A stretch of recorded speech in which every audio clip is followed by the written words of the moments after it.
All of you welcome. Today we are discussing how to compute both short-term and long-term capital gains. And this is done with the help of problems. Now let us see how can we compute short-term capital gain first. Short-term capital gain എന്ന് പറഞ്ഞാൽ എന്താണ്? The profit arising from the transfer of a short-term capital asset is called short-term capital gain. So when an asset is said to be short-term capital asset, if the asset is held by the assessee for not more than 36 months, that asset is a short-term capital asset. The gain or loss arising from the transfer of that asset is short-term capital gain or short-term capital loss. And in case of financial assets, 4 assets which I mentioned: security listed in a recognized stock exchange in India, unit of UTI, unit of equity oriented fund, a zero coupon bond. Means in case of these financial assets, if the asset is held by the assessee for not more than 12 months, that is a short-term capital asset. Clear no? And in case of unlisted securities and land and buildings, if the asset is held by the assessee for not more than 24 months, that is called short-term capital asset. അപ്പോൾ short term capital asset usually 36 months വരെ hold ചെയ്തൊരു asset ആണെങ്കിൽ short term capital അസറ്റാണ്. Financial assets ആകുമ്പോൾ that is 12 months. 12 മന്ത്സിൽ കൂടുതലായാലാണ് long term capital അസറ്റായിട്ട് മാറുക, അല്ലേ? അതുപോലെ അൺലിസ്റ്റഡ് സെക്യൂരിറ്റി അല്ലെങ്കിൽ ലാൻഡ് ആൻഡ് ബിൽഡിങ്സ്, ഇതിൻ്റെ കേസിൽ 24 മന്ത്സിൽ കൂടുതൽ ഹോൾഡ് ചെയ്താൽ അത് ലോങ് ടേം ക്യാപിറ്റൽ അസറ്റായിട്ട് മാറും. അതല്ലെങ്കിൽ that is short term capital asset. Short term capital asset transfer ചെയ്യുമ്പോൾ ഏറ്റവും ബെസ്റ്റ് നമുക്ക് മനസ്സിലാക്കാൻ പറ്റുന്നത്, അത് സെല്ല് ചെയ്യുകയാണെങ്കിൽ, ട്രാൻസ്ഫർ എന്ന് പറഞ്ഞാൽ സെയിൽ എന്നല്ല മീനിങ്, സെയിൽ മാത്രമല്ല meaning, sale is also a transfer. അപ്പോൾ നിങ്ങൾ സെല്ല് ചെയ്യുകയാണെങ്കിൽ അപ്പോൾ കിട്ടുന്ന ഗെയിൻ ആണെന്ത്? Short term capital gain. Clear ആണല്ലോ? അപ്പോൾ ഷോർട്ട് ടേം ക്യാപിറ്റൽ ഗെയിൻ എങ്ങനെയാണ് കമ്പ്യൂട്ട് ചെയ്യുക എന്നുള്ളതാണ് ഇന്ന് നമ്മൾ ഫസ്റ്റ് നോക്കുന്നത്. Okay, here is the equation for computing short-term capital gain. Short-term capital gain is equal to full value of consideration minus cost of acquisition, cost of improvement and selling expenses. അപ്പോൾ full value of considerationൻ്റെ അകത്തുനിന്ന് we have to deduct 3 items: cost of purchase, cost of improvement if any, and selling expenses. Now let us see what is meant by full value of consideration and what is meant by cost of acquisition and everything, right? Full value means the whole price without any deduction whatsoever. Simply we can say full value of consideration means the sales proceeds. Suppose if you are selling the asset, ഇപ്പോൾ നിങ്ങളൊരു plot of land ആണ് sell ചെയ്യുന്നത്, അതല്ലെങ്കിൽ ഒരു equity shares, number of equity ഷെയർസാണ് sell ചെയ്യുന്നത്. അപ്പോൾ cell ചെയ്യുമ്പോൾ നിങ്ങൾക്ക് കിട്ടുന്ന, നിങ്ങൾ റിസീവ് ചെയ്യുന്ന കൺസിഡറേഷനാണ്, സെയിൽസ് പ്രൊസീഡ്സിനെയാണ് നമ്മളിവിടെ ഫുൾ വാല്യൂ ഓഫ് കൺസിഡറേഷൻ എന്ന് പറയുന്നത്. മനസ്സിലായോ? അപ്പോൾ it does not refer to adequacy or inadequacy of the price bargained for. Means നിങ്ങൾ അപ്പോൾ സെല്ല് ചെയ്യുന്ന സമയത്ത് നിങ്ങൾ ബാർഗെയിൻ ചെയ്ത പ്രൈസ് തന്നെ നിങ്ങൾക്ക് കിട്ടിക്കൊള്ളണമെന്നില്ല. അല്ലെങ്കിൽ നിങ്ങൾ അഗ്രി ചെയ്ത കൺസിഡറേഷൻ എന്ന് പറയുന്നത്, സെയിൽസ് കൺസിഡറേഷൻ, നിങ്ങൾ രണ്ട് കൂട്ടരും ബയർ ആൻഡ് സെല്ലർ അഗ്രി ചെയ്യുന്ന കൺസിഡറേഷൻ ഇനാഡിക്വേറ്റ് ആണെന്ന് വിചാരിക്കുക. അത് നമ്മൾ നോക്കേണ്ട ആവശ്യമില്ല. What is the consideration agreed by the parties, agreed by the buyer and seller, that is the full value of consideration. അത് നമ്മുടെ പ്രീവിയസ് ഇയറിൽ, ഇപ്പോൾ നമ്മുടെ പ്രീവിയസ് ഇയർ എന്ന് പറയുന്നത് 1920 ആണ്. 1920 ഫുള്ളായിട്ട് നമ്മൾ റിസീവ് ചെയ്യുന്നില്ല, പിന്നെ ഫ്യൂച്ചറിലാണ് അത് റിസീവ് ചെയ്യുന്നത് എങ്കിൽ അത് നോക്കേണ്ട ആവശ്യമില്ല. What is the amount you are agreed now, that is the full value of consideration. അപ്പോൾ അത് അഡിക്വേറ്റ് ആണോ ഇന്നാഡിക്വേറ്റ് ആണോ എന്ന് നമ്മൾ ബോദർ ചെയ്യേണ്ട ആവശ്യമില്ല. What is the amount the agreed അല്ലെങ്കിൽ what is stated in their agreement, അതാണ് നമ്മൾ ഫുൾ വാല്യൂ ഓഫ് കൺസിഡറേഷനായിട്ട് എടുക്കേണ്ടത്. ഇനി ഫ്യൂച്ചറിൽ നിങ്ങൾ ഇപ്പോൾ എഗ്രി ചെയ്തത് നിങ്ങളൊരു 25 lakhs ആണ് അതിൻ്റെ പ്രൈസ്. ഒരു പ്ലോട്ട് ഓഫ് ലാൻഡ് ആണ് നിങ്ങൾ സെൽ ചെയ്യുന്നത്, 25 lakhs ആണ് പ്രൈസ് ഡിസൈഡ് ചെയ്തത്. അത് ഇനാഡിക്വേറ്റ് ആണ്, ഈ ഒരു സ്ഥലത്ത് ഇത്ര കിട്ടിയാൽ പോരാന്ന് നിങ്ങൾക്ക് തോന്നേണ്ട ആവശ്യമില്ല. That is the amount agreed by the parties.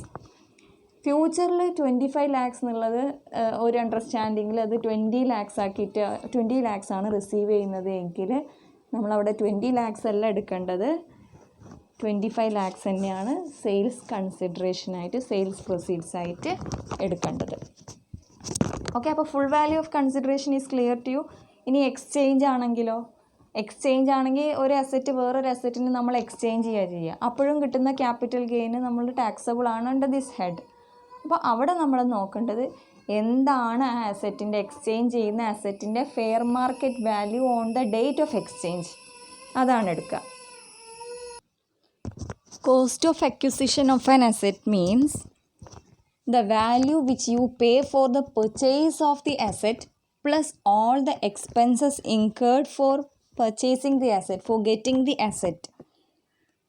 മനസ്സിലായല്ലോ? അപ്പോൾ കോസ്റ്റ് ഓഫ് അക്യൂസിഷൻ എന്ന് പറഞ്ഞാൽ whatever cost you incur for acquisition is taken as the cost of acquisition. അതിൻ്റെ അകത്ത് നമ്മൾ പ്രത്യേകം നോട്ട് ചെയ്യാനുള്ള എന്ത് മാത്രമേ ഉള്ളൂ, the expenses incurred for acquiring the asset. ഇപ്പോൾ for example if you pay brokerage for the purchase, ഇപ്പോൾ നമ്മൾ ലാൻഡ് ആണെങ്കിലും സെക്യൂരിറ്റീസ് ആണെങ്കിലും we have to pay brokerage for the purchase or sale അല്ലേ. അപ്പോൾ ആ ബ്രോക്കറേജ് പർച്ചേസ് ചെയ്യുമ്പോൾ നമ്മൾ കൊടുക്കുന്ന ബ്രോക്കറേജ് അതെന്താണ്, അതും കൂടെ കോസ്റ്റ് ഓഫ് അക്വിസിഷനാണ്, അതും കൂടെ അതിൻ്റെ കോസ്റ്റായിട്ട് ട്രീറ്റ് ചെയ്യും, right. The cost of acquisition of a capital asset acquired before 1st April 2001. Cost of acquisition of an assessee which he incur for the acquisition of a capital asset and that asset is acquired or purchased before 1st April 2001. അതിനെ നമ്മൾ എങ്ങനെയാണ് ഇവിടെ treat ചെയ്യുക? The cost of acquisition of the asset may, at the option of the assessee, be taken to be any one of the following. Means here the assessee is having an option. എന്താണ് option? ഒന്നെങ്കിൽ the cost of the asset to the assessee that he can take, അതല്ലെങ്കിൽ what is the fair market value of the asset on 1st April 2001. ഏതാണ് അസസിക്ക് beneficial ആവുക അത് അസസിക്ക് എന്ത് ചെയ്യാം, opt ചെയ്യാം. For example നമ്മൾ ഒരു പ്ലോട്ട് ഓഫ് ലാൻഡ് ആണ് പർച്ചേസ് ചെയ്തത്, അത് നമ്മൾ പർച്ചേസ് ചെയ്തത് ഒരു 1990 പർച്ചേസ് ചെയ്തത്. നമ്മൾ സെല്ല് ചെയ്യുന്നത് നമ്മളുടെ പ്രീവിയസ് ഇയറിൽ 1920 നമ്മൾ ക്യാപിറ്റൽ ഗെയിൻ കമ്പ്യൂട്ട് ചെയ്യുമ്പോൾ we have to take the cost of acquisition അല്ലേ. കോസ്റ്റ് ഓഫ് അക്വിസിഷൻ സെയിൽസ് പ്രൊസീഡിൽ നിന്ന് മൈനസ് ചെയ്യേണ്ടതുണ്ട്. അപ്പോൾ അവിടെ കോസ്റ്റ് ഓഫ് അക്വിസിഷൻ 90 പർച്ചേസ് ചെയ്ത ഒരു അസറ്റാണ്, ഇപ്പോൾ 2020 ആയി, 20 years ആയി അല്ലേ. അപ്പോൾ അസസിക്ക് എന്താണ് ഒരു ഓപ്ഷൻ ഉള്ളത്? ഒന്നെങ്കിൽ 1st April 2001 അതിനെന്താണ് fair market value. Fair market value means എന്താണെന്നുള്ളത് നിങ്ങൾക്കറിയാം, എന്താണ്? അതേപോലെയുള്ള പ്രോപ്പർട്ടിക്ക് ആ ലൊക്കാലിറ്റിയിൽ 2001 1st April എന്ത് വിലയുണ്ട്. അപ്പോൾ അത് നമ്മൾ പർച്ചേസ് ചെയ്തത് 90 പ്ലോട്ട് ഓഫ് ലാൻഡ്, ഇപ്പോഴത്തെ ലാൻഡിൻ്റെ പ്രൈസും കൂടെ കമ്പയർ ചെയ്യുമ്പോൾ ഭയങ്കര ഡിഫറൻസ് ഉണ്ടാവും അല്ലേ. അപ്പോൾ capital gain huge capital gain ആയിരിക്കും, ക്യാപിറ്റൽ ഗെയിൻ ടാക്സും അപ്പോൾ വലിയ എമൗണ്ട് ആയിരിക്കും. അപ്പോൾ അത് കുറയ്ക്കാൻ വേണ്ടിയിട്ടാണ് അസസിക്ക് ഒരു ഓപ്ഷൻ കൊടുത്തത്. അപ്പോൾ അന്ന് നമ്മൾ പർച്ചേസ് ചെയ്യുമ്പോൾ അതിൻ്റെ ഒരു പർച്ചേസ് ചെയ്ത പ്രൈസ് ഇപ്പോൾ ഫോർ എക്സാമ്പിൾ ഒരു 5 lakhs പർച്ചേസ് ചെയ്തത്. 1st April 2001 അതിനൊരു 50 lakhs വാല്യൂ ഉണ്ട് ആ പ്ലോട്ട് ഓഫ് ലാൻഡിന്. അസസിക്ക് 2 ഓപ്ഷൻ, ഒന്നെങ്കിൽ അത് അക്വയർ ചെയ്ത പ്രൈസ് 5 ലക്ഷം രൂപ എടുക്കാം, അതല്ലെങ്കിൽ 1st April 2001 അതിൻ്റെ ഫെയർ മാർക്കറ്റ് വാല്യൂ എത്രയുണ്ടോ അതെടുക്കാം. അപ്പോൾ യൂഷ്വലി അസസി എന്താ എടുക്കുക? Fair market value on 1st April 2001 ആണ് എടുക്കുക. എന്താ റീസൺ? കോസ്റ്റ് ഓഫ് അക്വിസിഷൻ കൂടുമ്പോൾ നിങ്ങളുടെ ക്യാപിറ്റൽ ഗെയിൻ കുറയും, ക്യാപിറ്റൽ ഗെയിൻ കുറഞ്ഞാൽ ക്യാപിറ്റൽ ഗെയിൻ്റെ ടാക്സും കുറവായിരിക്കും, right. So the cost of acquisition incurred by the assessee or the asset purchased before 1st April 2001, in that case the assessee is having an option. Either he can take the cost of acquisition or the fair market value on 1st April 2001. അപ്പോൾ beneficial ആയിട്ടുള്ളതാണ് assessee എടുക്കുക. അപ്പോൾ അതാണ് ആ ഒരു കേസിൽ പറയാനുള്ളത്. നമ്മൾ പ്രോബ്ലം ചെയ്യും എനിവേ. ഇപ്പം നിങ്ങളത് ആലോചിച്ച് ബുദ്ധിമുട്ടാവേണ്ട ആവശ്യമില്ല. എനിവേ ഡിഗ്രിക്ക് പഠിച്ചതായതുകൊണ്ട് you are PG students, you know that അല്ലേ. Just for refreshing you we are doing all these things. എന്നാലും നമ്മൾ അതിൻ്റെ പ്രോബ്ലം ചെയ്യും. അപ്പോൾ that will be clear to you. അതുപോലെ കോസ്റ്റ് ഓഫ് ഇംപ്രൂവ്മെൻറ്റ്. ഇപ്പോൾ നിങ്ങൾ വാങ്ങിയ പ്ലോട്ട് ഓഫ് ലാൻഡ് നമ്മളിപ്പോൾ അതിനൊരു കോമ്പൗണ്ട് വാളൊക്കെ കെട്ടി അതൊന്ന് വൃത്തിയാക്കിയിട്ടുണ്ട്. അതെന്താണ്? കോസ്റ്റ് ഓഫ് ഇംപ്രൂവ്മെൻ്റ് ആണ്. നിങ്ങളൊരു ബിൽഡിംഗ് ആണ് പർച്ചേസ് ചെയ്തത്, അപ്പോൾ അതിൻ്റെ ഒന്നും കൂടെ റിനോവേറ്റ് ചെയ്തിട്ട് കുറച്ചും കൂടെ ഫെസിലിറ്റീസ് കൂട്ടിയിട്ടുണ്ടെങ്കിൽ അതൊക്കെ എന്താണ്? ഇംപ്രൂവ്മെൻ്റ് ആണ്. അതിന് നിങ്ങൾ സ്പെൻഡ് ചെയ്യുന്ന എമൗണ്ട് ആണ് എന്ത്? കോസ്റ്റ് ഓഫ് ഇംപ്രൂവ്മെൻറ്റ് എന്ന് പറയുന്നത്. ഇൻ കോസ്റ്റ് ഓഫ് ഇംപ്രൂവ്മെൻറ്റിൻ്റെ കേസിലും if that is incurred prior to 1st April 2001 shall not be considered as cost of improvement and it will be ignored. എന്താ റീസൺ? നിങ്ങൾക്കൊരു ഓപ്ഷൻ ഉണ്ട്. അതിൻ്റെ പർച്ചേസ് പ്രൈസ് നിങ്ങൾ purchase പ്രൈസിന് പകരം fair market value on 1st April 2001 എടുക്കാനുള്ള ഒരു option നിങ്ങൾക്കുണ്ട്. അപ്പോൾ നിങ്ങളുടെ കോസ്റ്റ് ഓഫ് ഇംപ്രൂവ്മെൻ്റ് ഒക്കെ ആക്ച്വലി അതിൽ കവറായി പോകും. അതുകൊണ്ട് തന്നെ cost of improvement before 1st April 2001 prior to 1st April 2001 will be ignored. എന്ന് വെച്ചാൽ cost of improvement before 1st April 2001 you are not allowed to deduct while computing capital gain. Okay, in case of a goodwill or a right to manufacture or produce something, ഒക്കെ എന്താണ്? Intangible assets ആണ് good എന്നൊക്കെ പറഞ്ഞാൽ അല്ലേ. Sometimes the good will may be self generated good will. അപ്പോൾ അതിൻ്റെയൊക്കെ കേസിൽ cost of improvement എന്ന് പറയുന്നത് ദാറ്റ് ഈസ് ഓൾവേസ് നിൽ.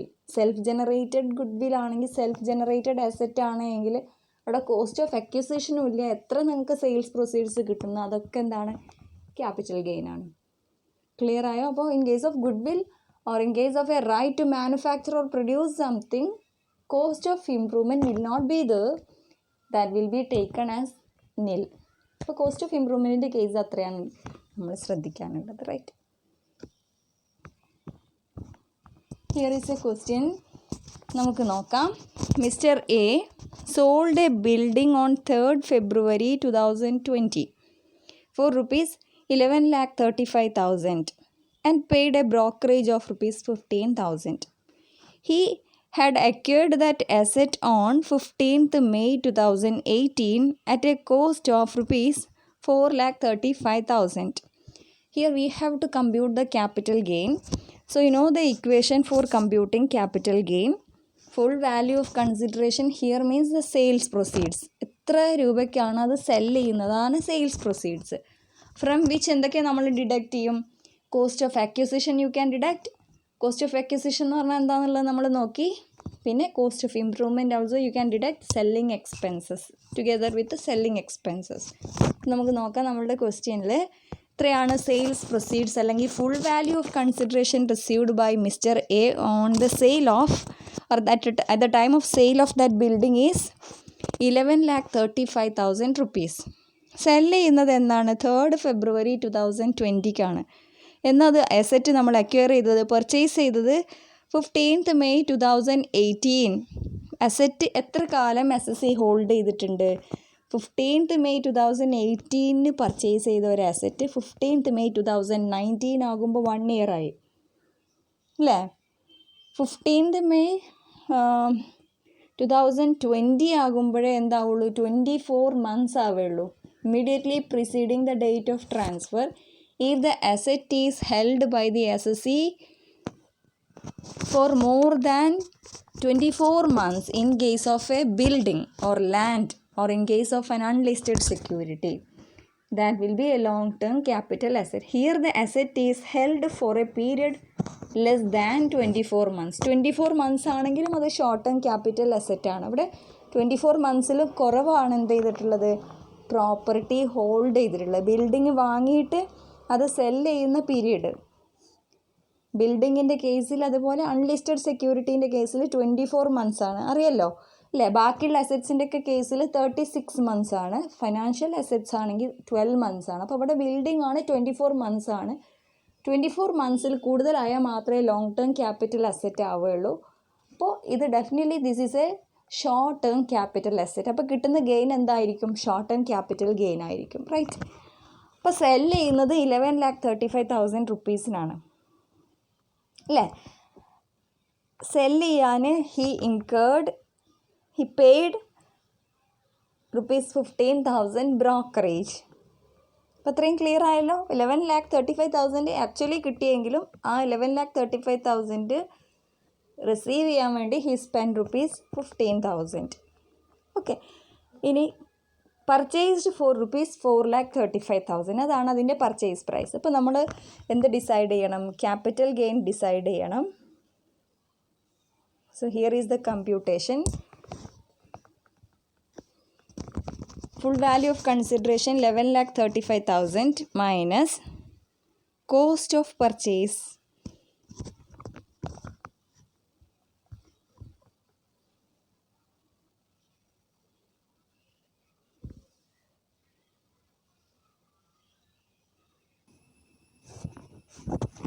ഓക്കെ. ഇപ്പോൾ 11,35,000 minus brokerage for sale 15,000, cost of purchase 4,35,000, 6,85,000 is the short term capital gain as the asset is held by the assessee for a period less than 24 months. Capital gain is definitely short term, right? So അതാണ് അതിൻ്റെ solution. One more question we have. Mr. B purchased 4,000 shares of ABC Limited on 15th July 2018 at a cost of ₹23 per share. He also paid a brokerage of ₹2 per share. On 13th May 2019, he sold 3,000 shares at ₹35 per share and paid a brokerage of ₹1 per share. Compute capital gain. അപ്പോൾ ഇവിടെ നമ്മൾ capital gain compute ചെയ്യുമ്പോൾ നമ്മൾ already പറഞ്ഞു, നിങ്ങൾ purchase ചെയ്യുമ്പോൾ if you pay brokerage or something like that is A part of the cost of acquisition, that is A part of the cost of purchase. അതുപോലെ തന്നെ നമ്മൾ സെല്ല് ചെയ്യുമ്പോഴുള്ള brokerage അത് എക്സ്പെൻസസ് നമ്മൾ എന്ത് ചെയ്യും? സെയിൽസ് പ്രൊസീഡ്സിൻ്റെ അകത്ത് നമുക്ക് ഡിഡക്റ്റ് ചെയ്യാം. അപ്പോൾ പർച്ചേസ് ചെയ്യുമ്പോഴുള്ളത് കോസ്റ്റ് ഓഫ് അക്വിസിഷൻ്റെ പാർട്ടാണ്. സെല്ല് ചെയ്യുമ്പോൾ നമുക്ക് വരുന്ന എക്സ്പെൻസ് ബ്രോക്കറേജ് നമ്മൾ എന്ത് ചെയ്യും? സെല്ലിംഗ് എക്സ്പെൻസ് ആയിട്ട് from the sales proceeds we can deduct, right.